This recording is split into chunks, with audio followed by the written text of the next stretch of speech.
কক্সবাজারের মহেশখালীতে ৫৭,০০০ কোটি টাকা ব্যয়ে নির্মিত মাতারবাড়ি ১২০০ মেগাওয়াট বিদ্যুৎ কেন্দ্রকে প্রকল্প বিলাস বলে মন্তব্য করেছেন বিদ্যুৎ, জ্বালানি ও খনিজ সম্পদ উপদেষ্টা মোহাম্মদ ফাউজুল কবির খান। তিনি বলেন, মূল প্রকল্পের ধারণা অনুসারে গভীর সমুদ্র বন্দর, শিল্প কারখানা, রেল ও সড়ক সংযোগ না করেই বিদ্যুৎ কেন্দ্রটি নির্মাণ করা হয়েছে। ভবিষ্যতে এ ধরনের বিলাসী প্রকল্প থেকে সরকার সরে আসবে।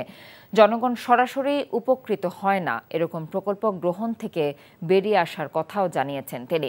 শনিবার সন্ধ্যায় কক্সবাজারের সার্কিট হাউসে এক প্রেস ব্রিফিংয়ে সাংবাদিকদের এসব কথা বলেন জ্বালানি উপদেষ্টা ফাউজুল করিম খান। তিনি আরও বলেন, মাতারবাড়ি বিদ্যুৎ কেন্দ্র উৎপাদনের জন্য মাত্র ৩০ দিনের কয়লা মজুত আছে। খুব শীঘ্রই এই সংকটের সমাধান করা হবে। এনজিওর কিস্তি প্রথমবার বিকাশ পেমেন্ট করলেই ২০ টাকা ইনস্ট্যান্ট ক্যাশব্যাক।